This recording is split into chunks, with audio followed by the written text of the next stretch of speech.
Pour ma chronique, j'aimerais vous expliquer comment parvenir à faire une désaturation partielle de photos via Photoshop CS3. Donc, comment parvenir au départ d'une photo couleur à la transformer en une photo noir et blanc sur laquelle un seul élément en couleur va apparaître.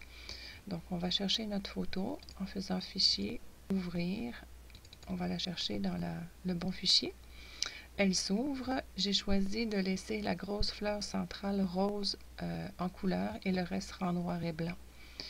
Donc, sur la droite de l'écran, on voit que notre couche, le calque, le layer, selon que vous ayez un Photoshop en français ou en anglais, est verrouillé. Le petit cadenas ici signifie qu'on ne peut pas travailler sur la couche, elle est vraiment verrouillée.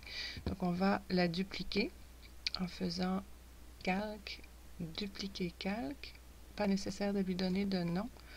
C'est la même photo qui a été comme copier-coller. À la différence près, c'est qu'elle n'est plus verrouillée, donc on va pouvoir faire des transformations dessus. La couche du dessous, on va la supprimer. Clic droit, supprimer calque, on le supprime. Ensuite, on va de nouveau dupliquer le calque, puisque Photoshop fonctionne avec des couches successives. Le principe de la désaturation, c'est de laisser la couche du dessous, celle-ci, en couleur, et la couche du dessus sera en noir et blanc, puis on va venir gommer. Donc, la couche du dessus est sélectionnée puisqu'elle est en bleu. On veut la mettre en noir et blanc. Je fais donc Image, Réglages, Noir et blanc. On ne touche pas à ces paramètres-ci, ils sont parfaits. OK. Notre couche supérieure est donc devenue noir et blanc. Pour faire réapparaître la grosse fleur centrale, c'est pas très compliqué. On va à la gauche de l'écran, on vient chercher notre outil gomme. Si vous cliquez avec votre souris à droite, vous allez voir que plusieurs outils nous apparaissent. Outil gomme d'arrière-plan et outil gomme magique. Dans le cas qui nous intéresse, on aura juste besoin d'un outil gomme. Ensuite, on va aller sélectionner en haut la forme et la taille, le diamètre principal de la gomme qui est ronde. Ici, une gomme moyenne. Si on va plus vers la droite, on va avoir une grosse gomme. En allant plus vers la gauche, une plus petite gomme. On peut également choisir des effets. Vous voyez que si on fait dérouler le menu, ici, on aura un effet très net sur notre photo. C'est vraiment un cercle tout à fait net. Si on veut un effet un peu plus flou, un peu plus diffus, il suffit d'aller chercher une gomme qui nous assurera un flou à la suite. Si on reprend le même diamètre à peu près, on se rend compte que l'effet n'est pas du tout pareil. Donc, personnellement, moi, je préfère travailler avec une gomme un peu plus diffuse. Ça permet de faire de beaux effets. Donc, pour commencer, je vais prendre une grosse gomme parce que je n'ai pas besoin de trop de détails. Puis, juste venir cliquer, puis enlever une partie du noir et blanc.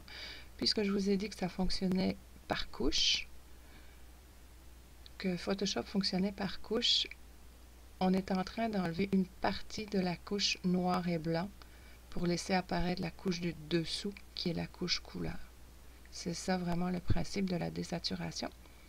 Donc ici, on a pas mal fait le gros du travail. Pour finaliser et pour être vraiment précis, je vais utiliser la loupe à gauche. On clique dessus. Vous voyez un petit plus apparaître. On reclique. On a déjà une photo plus grosse. En recliquant une deuxième fois, on a vraiment les détails qui vont apparaître.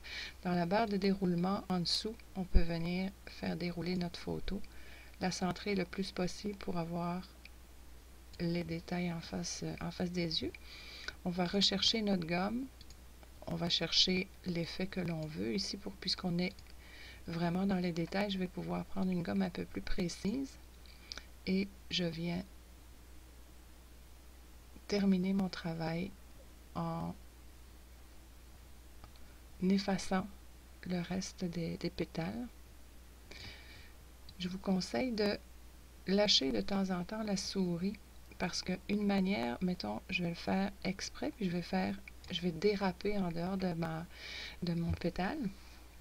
Je fais CTRL Z.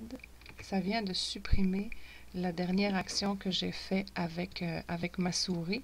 Mais ça veut dire que si vous faites toute votre photo en un seul mouvement avec un seul clic, si vous faites une erreur, puis un CTRL Z, donc c'est pareil qu'en faisant édition annuler gomme, vous allez annuler tout votre travail. Donc c'est un petit peu moche. Donc autant lâcher de temps en temps la souris pour ne pas avoir trop à perdre quand on fait une erreur en dépassant. Donc ici, pour accélérer un petit peu, je vais vite. Je vais essayer de faire ça un peu plus vite pour vous donner vraiment un aperçu général. On peut aller vraiment dans le détail. Plus vous allez grossir votre photo, plus vous allez parvenir à avoir des détails précis. Donc ici, je viens à la barre de déroulement sur le côté, je viens chercher ceci, le dessus de mes pétales, comme ceci. On s'assure que tout est bien fait. Mettons qu'on va dire que c'est fait. Un petit peu dépassé, mais c'est pas grave. Là, pour avoir un aperçu général de notre photo, j'aimerais ça avoir la photo en taille réelle. Donc, je vais recliquer sur mon outil Look pour le sélectionner. J'appuie sur Alt. Vous voyez que le plus se transforme en moins. Je laisse mon doigt appuyer sur le Alt et je clique pour réduire ma photo. Puis, vous avez votre photo en noir et blanc en dessous avec la fleur centrale en couleur. Il ne restera plus qu'à venir enregistrer le fichier. Enregistrer sous, puisque vous voulez garder l'original en couleur et votre nouvelle création. Puisque c'est Photoshop, il va le sauvegarder d'emblée en PSD. C'est plus pratique de le sauver en JPEG. Donc moi, je vais mettre fleur, JPEG. Et je peux faire enregistrer, il vient me l'enregistrer dans mon dossier.